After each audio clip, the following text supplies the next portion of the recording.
Imagine waking up to another day where, despite your best efforts, something inside you pulls you back. You set goals, you make plans, but when the moment comes to act, an invisible force seems to sabotage you. You wonder, why do I keep doing this to myself? This isn't just laziness or lack of willpower. This is something deeper, something hidden in the shadows of your mind. Today, we will explore Carl Jung's chilling explanation for why you sabotage yourself and how to break free. This is not another motivational speech filled with empty promises. This is a journey into the darkest corners of your psyche, where the real battle is fought. Jung called this hidden force the shadow, the part of yourself you refuse to acknowledge. It's the collection of traits, desires, and fears you've buried because they don't fit the image you have of yourself. But here's the terrifying truth. The more you ignore it, the more it controls you. Before we begin, if you've ever felt like your own worst enemy, like something inside you is working against your success, don't just listen, engage. Like this video, subscribe, and let's uncover what's really holding you back. Now sit still. What you're about to hear may change everything. Picture yourself standing in front of a mirror. You see your reflection, the face you show the world. But what if I told you there's another face, one you've never fully seen? This is your shadow.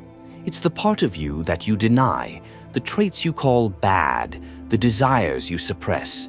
Maybe it's anger you've buried because you were taught it's wrong. Maybe it's ambition you've hidden because you fear judgment. Maybe it's vulnerability you've locked away because you don't want to appear weak. Jung said, until you make the unconscious conscious, it will direct your life and you will call it fate. Every time you sabotage yourself, procrastinating, self-sabotaging relationships, undermining your success, it's not an accident. It's your shadow acting out, demanding to be seen. You think you're in control, but the truth is, your unconscious is running the show. The first step to freedom is admitting this. You are not one, but two. There's the you know, and the you refuse to face. And the latter is the one pulling the strings. What happens when you ignore your shadow? It doesn't disappear, it grows stronger. It leaks out in ways you don't expect. Sudden outbursts of anger, irrational fears, self-destructive habits. You might call these mistakes, but they're not. They're messages. Think of the last time you ruined something good for yourself. Maybe you were on the verge of success, and suddenly you quit. Maybe you met someone incredible, but you pushed them away. On the surface, you tell yourself excuses. I wasn't ready. It wasn't meant to be. But deep down, your shadow was at work. It sabotaged you because success, love, or happiness would force you to confront parts of yourself you've spent years avoiding. Jung warned that the shadow doesn't just hide, it fights back. The more you try to suppress it, the more it controls you. The only way out is through. Here's where most people stop. It's easy to blame the world, to say, life is unfair, or I'm just unlucky. But the real work begins when you stop running and turn to face what's chasing you. Ask yourself, what am I afraid to admit about myself? What traits do I hate in others because they exist in me? What desires have I buried because they feel wrong? The answers will disturb you. That's how you know you're on the right path. Jung didn't promise this would be easy. He called it the descent into darkness. But he also promised something on the other side, wholeness. The goal isn't to destroy your shadow, it's to integrate it. That means accepting that you contain multitudes, light and dark, strength and weakness, love and rage. The parts you've disowned don't vanish, they transform. Think of a time you were jealous. Instead of pretending you're above jealousy, what if you acknowledged it?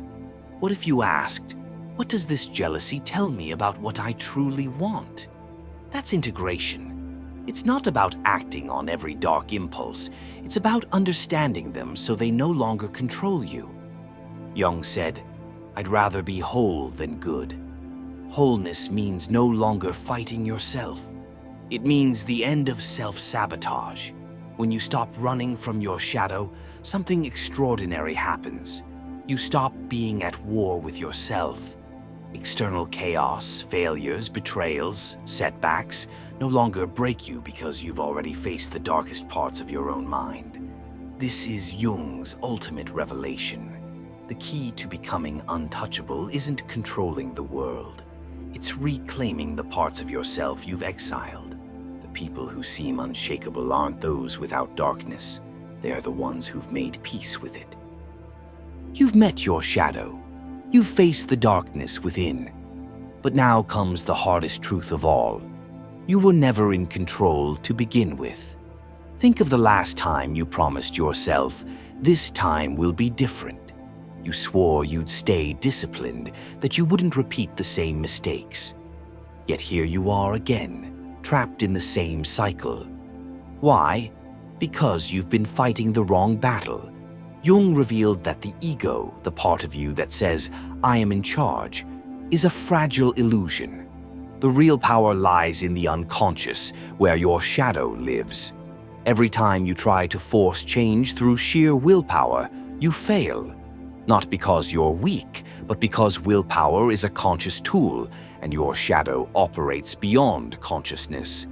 The key isn't to fight harder, it's to surrender smarter. Your shadow doesn't speak in words, it speaks in symbols, through dreams, slips of the tongue, and sudden emotions.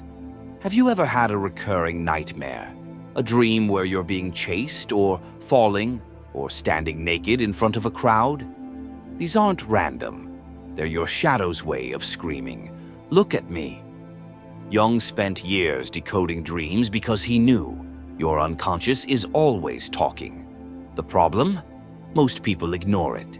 They dismiss dreams as nonsense, or they wake up and forget them entirely. But what if you started listening? Tonight, before you sleep, ask yourself, what is my shadow trying to show me? Keep a journal by your bed. Write down every fragment you remember. Over time, patterns will emerge, and those patterns hold the key to your freedom. Your shadow doesn't just hide in your mind. It projects itself onto others. Think of someone you intensely dislike. Maybe it's a coworker who's arrogant, a friend who's needy, or an ex who betrayed you. Now ask yourself, where am I like that? This is the hardest pill to swallow. The traits you hate in others are the ones you deny in yourself. The arrogant coworker, you suppress your own pride. The needy friend, you refuse to admit your own dependence. The betraying ex, you've betrayed yourself in small ways every day.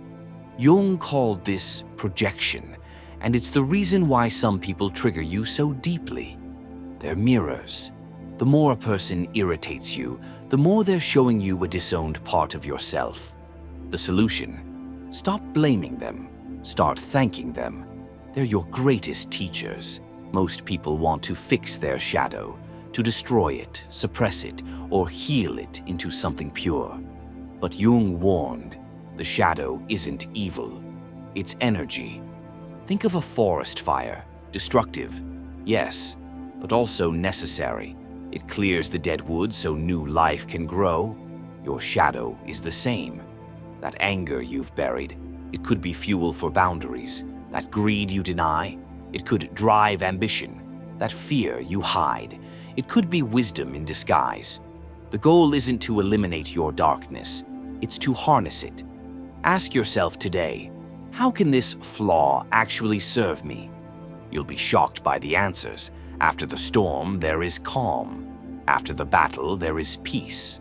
And after facing your shadow, there is something new. Jung called this the self, the union of light and dark, conscious and unconscious. It's the version of you that no longer sabotages because it no longer fights itself. This isn't a fantasy, it's a choice. Every moment you decide, Will I keep running, or will I turn and face what's chasing me?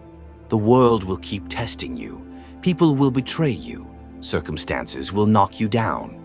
But none of it will break you, because you've already met the worst monster of all, yourself. And you're still standing.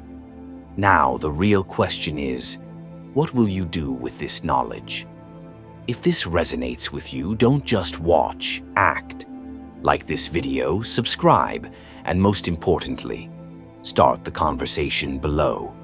Tell me, what's one shadow trait you've denied?